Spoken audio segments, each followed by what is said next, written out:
रामायण सुनकर मेरा हृदय भर आया और खुशी से आंखें भर आई। क्या खुशी में भी आंखें भर आती है माँ? हाँ, यदि खुशी खुशी जैसी हो। माँ, सीता राम जैसी दंपत्ति समस्त भूलोक में आज तक नहीं हुई, संभवतः होगी भी नहीं।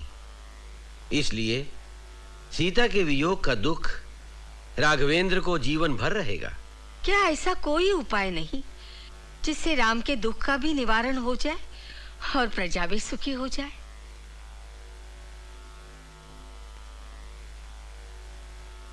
एक उपाय है। कौन सा मुनिवर? अश्वमेध यज्ञ।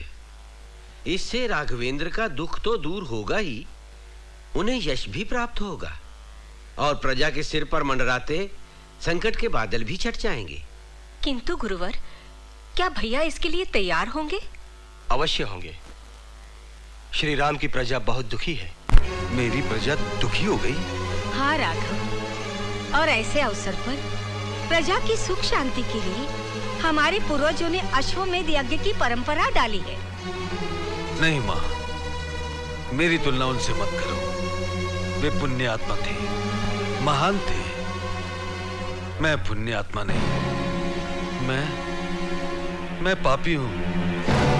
यज्ञ का अनुष्ठान मेरे लिए साध्य नहीं है। भैया, आप अजेय हैं। बुद्धि, शौर्य, शक्ति, किसी भी बात की आप में कमी नहीं। और फिर आपके तीनों भाई आपके साथ हैं जो हर प्रकार से समर्थ हैं। फिर यह यज्ञ साध्य क्यों नहीं है? तुम नहीं समझोगे लक्ष्मण, बिना पत्नी के मुझे यज्ञ करने का कोई अधिकार नहीं है। तुम्हारे लिए पत्नियों की क्या कमी है भैया? तुमसे विवाह करने के लिए अनगिनत राजकुमारियां पड़ी हैं। शांता दीदी, अपने भैया को भली भांति जानते हुए भी आज तुमने इतनी बड़ी बात कह दी। बुरा ना मानना भैया, यदि तुम यज्ञ नहीं करोगे तो प्रजा के दुख कैसे दूर होंगे? तुम्हें दूसरा विवाह करना ही होगा। दीदी, सूर्य पूर्व की अपेक्षा पश्चिम से निकल सकता है, चंद्रमा अपनी शीतलता बरसाना छोड़ सकता है, लेकिन तुम्हारा भैया राम, आप सबका प्रिय राम, अपना एक पत्नी व्रत कभी भंग नहीं कर सकता।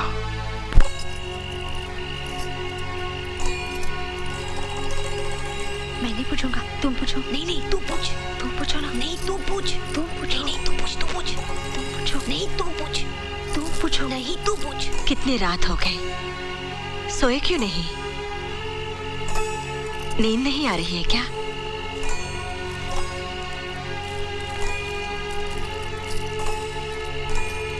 हाँ माँ, नींद नहीं आ रही है।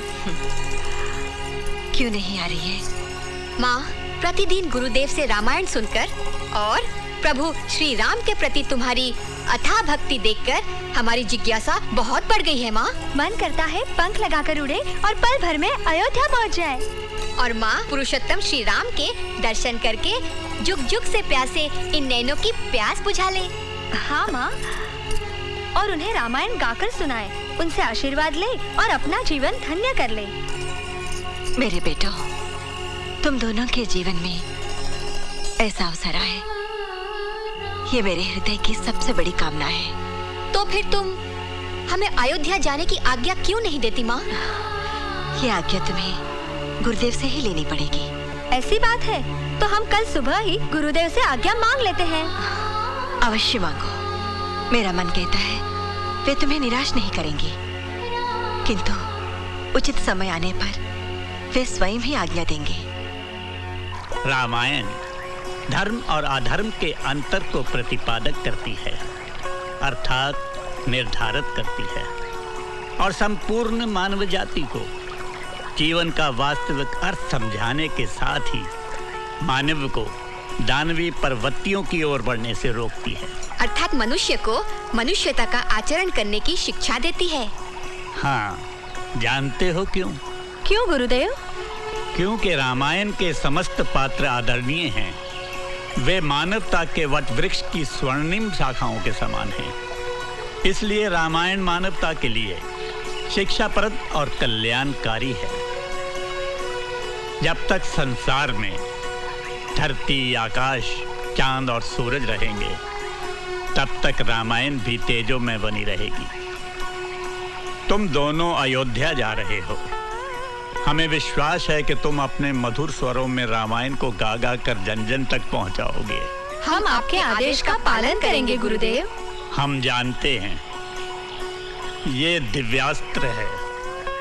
जैसे तुम रामायण के गायन में पारंगत हो, वैसे ही अस्त्रों और शस्त्रों के प्रयोग में भी। फिर ये दिव्यास्त्र क्यों गुरुदेव? तुम्हारी सुरक्षा के लिए। तुम दोनों पहली बार तपोवन से बाहर जा रहे हो। ये अस्त्र शत्रु को मारता नहीं, केवल उसे सम्मोहित करके परास्त कर देता है। इसे हर समय अपने पास रखना। जी गुरुदेव। और हाँ पुत्रों, एक बात स्मरण रखना, इस अस्त्र का प्रयोग कमजोर और साधारण मनुष्यों पर नहीं करना। और हाँ, यदि वीरों से सामना हो जाए और बहुत ही अनिवार्य लगे तो इसका प्रयोग करने से नहीं चूकना। हम अवश्य ही आपकी आज्ञा का पालन करेंगे गुरुदेव। माँ, गुरुदेव ने अयोध्या जाने का आदेश दे दिया है। क्यों तुम प्रसन्न नहीं हो? क्या तुम्हें हमारा वहाँ जाना पसंद नहीं है? पसंद नहीं, ये बात नहीं है पुत्र। फिर तुम इस प्रकार उदास और चिंतित क्यों हो? केवल इसलिए कि तुम लोग सार्वजनिक गायकों की तरह वहाँ जा रही हो, रघुकुल के विशेष निमंत्रण पर नहीं। तो क्या हुआ? हम तुम जैसी वीर माता के पुत्र हैं, हमें भय किस बात का? माँ, ये नहीं समझना, हमें वीणा के सुरों पर केवल रामायण गाना ही आता है। समय आने पर हम अपने धनुष की टंकार से तीनों लोगों को हिला सकते हैं। यही तो है मेरी चिंता, यही है मेरी व्यथा। जब से गुरुदेव ने तुम्हें अयोध्या जाने के लिए आदेश दिया है, तब से मेरे मन को यही भय सता रहा है कि तुम दोनों वहाँ जाकर कुछ कर ना बैठो। माँ, तुम्हारी पुनीत गोद में पलकर हमारी आयु बढ़ी है। गुरुवर से हमें अपार ज्ञान मिला है। तुम बिल्कुल निश्चिंत होकर और हमें आशीर्वाद देकर भेजो माँ। हाँ माँ, जाने कब से हमारी आंखें प्रभु श्री राम के दर्शनों के लिए आतुर हैं। दर्शन करो पुत्रों, चाहो तो अपनी आंखों पर मेरी आंखें भी लगाकर प्रभु को जी भरकर देख कर आओ। वे दर्शनीय है नहीं, पूजनीय भी है। रामचंद्र, तुम्हें स्मरण है उस दिन तुमने सीता के बिना यज्ञ करने से मना कर दिया था? जी। आज हम तुम्हें यही बताने के लिए आए हैं कि सीता के बिना भी तुम यज्ञ कर सकते हो। सीता के बिना कैसे? हमने गहन चिंतन, मनन और अध्ययन के बाद एक उपाय ढूंढा है। कौन सा उपाय?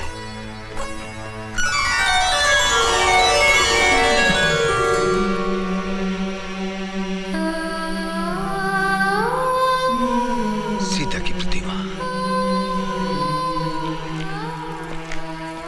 सीता की स्वर्ण प्रतिमा। हाँ, शास्त्रों के अनुसार यज्ञ के अनुष्ठान के लिए पत्नी की अनुपस्थिति को उसकी स्वर्ण प्रतिमा से पूर्ण किया जा सकता है। सीता के स्थान पर सीता की इस प्रतिमा को अपने साथ बिठाकर क्या मैं यज्ञ कर सकता हूँ? हाँ राघवेंद्र। गुरुदेव, आपने मुझे बहुत बड़े धर्म संकट से बचा लिया। भैया, दरबार में प्रजा व्याकुलता से आपके दर्शनों की प्रतीक्षा कर रही है। प्रभु श्री रामचंद्र की जय! प्रभु श्री रामचंद्र की जय! प्रभु श्री रामचंद्र की जय! प्रभु, हमारी भूल के लिए हमें क्षमा कर दीजिए। केवल एक मूर्ख व्यक्ति ने ओछी बात कही थी, किंतु हम सब पाप के भागी बन गए। हम लोगों ने अपनी प्रिय सीता माता को खो दिया और उनके शराब का फल बरसों से भोग रहे हैं महाराज। इतने दिनों तक अकाल पीड़ित रहे, भूमि बंजर हो गई है, क्या क्या कष्ट नहीं झेले हमने। महाराज, 10 वर्षों से आप भी दुखी हैं और हम भी आपके दर्शनों को तरस गए हैं महाराज। इन सब कष्टों का मूल कारण एक ही पापी है। कौन है वो पापी?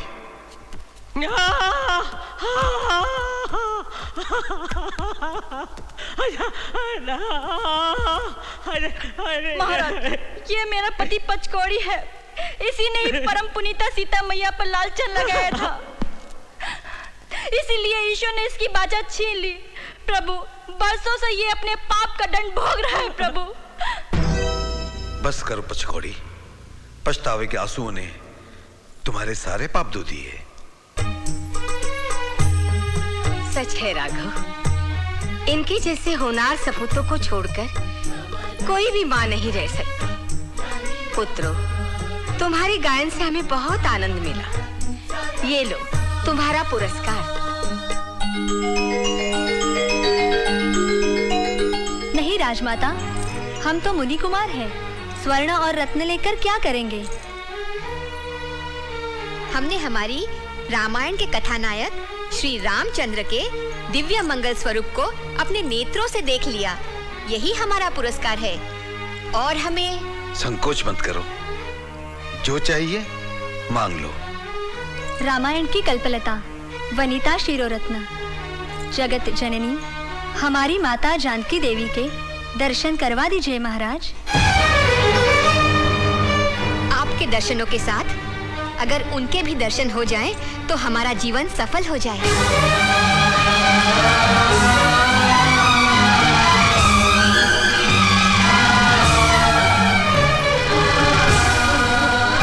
राजमाता, पुरुषोत्तम श्रीराम चले क्यों गए? वे अपना मुंह क्यों छुपा रहे हैं? बोलो सीता, बोलो। मैं उन बालकों को क्या उत्तर दूं? क्या उत्तर दूं? बोलिए ना राजमाता, आप मौन क्यों हैं? क्या हम माता जानकी के दर्शन नहीं कर सकते? क्या हम पर उनके दर्शनों का प्रतिबंध है? हे जगत माता, एक बार बाहर आओ। हमें दर्शन दो। दर्शन दो सीता माता। जगत जननी, हमें दर्शन दो। जगत जननी, हमें दर्शन दो। हमें दर्शन दो। सीता माता, जगत जननी, हमें दर्शन दो। वो नहीं आएगी मुनि कुमारों, वो नहीं आ सकती। किंतु क्यों? क्योंकि वो यहाँ नहीं है। यहाँ नहीं है तो कहाँ गई? उन्हें वनवास दिया गया है। किसने दिया उन्हें वनवास? राजा राम नहीं, राजा राम की विवशता ने, उनके कठोर राजधर्म ने। क्या? राजा राम ने स्वयं माता जानकी को वनवास दिया? हाँ। सीता माता का इतना घोर अपमान? करुणा के सागर कहलाने वाले प्रभु श्री राम इतने कठोर? हम दिन रात जिनकी आराधना करते हैं, वे इतने निष्ठुर? माता सीता के बिना श्री राम का चरित्र क्या है? माता जानकी के बिना रामायण में रस ही क्या रह जाता है? अकेले राम नाम से मुक्ति कैसे मिल सकती है? मोक्ष कैसे मिल सकता है? माता जानकी का त्याग करने वाले पत्थर से भी अधिक कठोर। हाँ, राम का नाम कभी नहीं लेंगे। आज के बाद हम कभी रामायण नहीं गाएंगे। अयोध्या में आना ही हमारी भूल थी, अब हम एक पल भी नहीं रुकेंगे। चलो भैया। सुनो, सुनो मुनि कुमारों, हमारी बात तो सुनो। नहीं, हमें अब कुछ नहीं सुनना।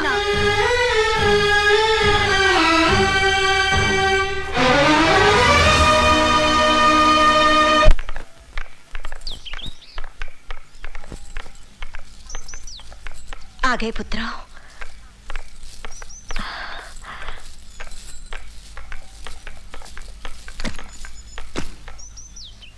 क्या हुआ लाओ? होना क्या है? सुना कुछ और था, देखा कुछ और। ये क्या कह रही हो? तुम लोगों ने अयोध्यापुरी देखी ना? हाँ देखी, और उसके पुराधीश को भी देखा। तुम लोगों ने प्रभु श्री राम के दर्शन किए? हाँ कर लिए। वे कुशल पूर्वक तो है ना? उन्हें क्या कष्ट हो सकता है माँ? प्रेम से खाते हैं, आराम से रहते हैं, बड़े प्रसन्न हैं। माँ, राम का नाम लेने से तुम इतनी प्रसन्न क्यों हो जाती हो? इसलिए कि वे देव स्वरूप हैं। मुझे ही नहीं, उनका नाम लेने से सबको आनंद मिलता है। पहले हम भी ऐसा ही सोचते थे। वे पुरुषोत्तम हैं, सर्वगुण संपन्न हैं, आदर्श की मूर्ति है। किंतु उन्हें देखकर और उनसे मिलकर हमारे भ्रम का दर्पण टुकड़े टुकड़े हो गया। माँ, ऐसे क्यों कह रहे हो पुत्र? क्या उन्होंने तुमसे कुछ कहा? तुम्हारा अपमान किया? नहीं माँ, किंतु यदि वे हमारा अपमान भी करते तो इतना दुख नहीं होता जितना दुख ये जानकर हुआ कि उन्होंने माता जानकी का परित्याग करके उन्हें वन में भिजवा दिया। उस समय वे गर्भवती थी। राम ने ऐसा काम कैसे किया माँ? इसका कोई विशेष कारण होगा। अभी तुम बालक हो, नहीं समझोगे। क्या कारण रहा होगा माँ? इतना बड़ा अन्याय करने पर भी तुम उन्हीं का पक्ष ले रही हो। सुनकर हमें इतना दुख हुआ है। माता जानकी पर क्या बीती होगी? क्या पता वे जीवित भी है या नहीं। राम अन्यायी है, अधर्मी है। नहीं, नहीं, ऐसा न कहो, ऐसा न कहो। वे बड़े हैं, महान है, महापुरुष है। हाँ, महापुरुष, बड़े, महान, किस बात में? देह में, कद में या आयु में? सीता माता का परित्याग करने वाले कठोर राजा राम के लिए हमारे मन में कोई मान नहीं है। अब हमारे मुख पर उस अन्याय का नाम कभी नहीं आएगा। अब हम रामायण का गायन नहीं करेंगे, कभी नहीं करेंगे। राम पापी है माँ, पापी। नहीं, चुप करो।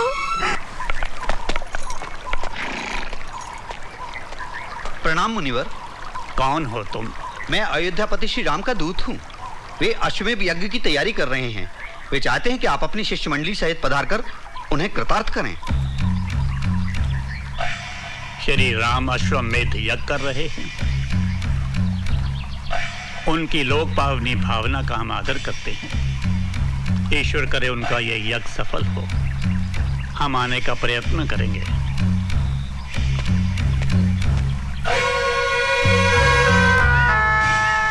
प्रणाम मुनिवर। बहुत चिंतित दिखाई देती हो बेटी, क्या बात है? मुनिवर, ये बताइए, यदि धर्मपत्नी पास में नहीं हो तो अश्वमेध यज्ञ किया जा सकता है क्या? नहीं बेटी, अश्वमेध यज्ञ ही क्या, कोई भी यज्ञ पत्नी के बिना नहीं किया जा सकता।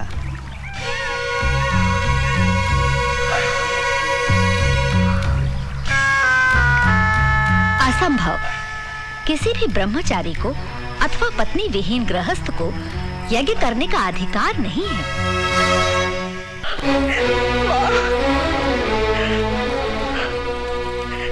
माँ, जीवन के बड़े से बड़े आंधी तूफान और दुखों को सहकर भी मैं जीवित हूँ, किंतु प्रभु श्री राम के दूसरे विवाह के बाद सच होने से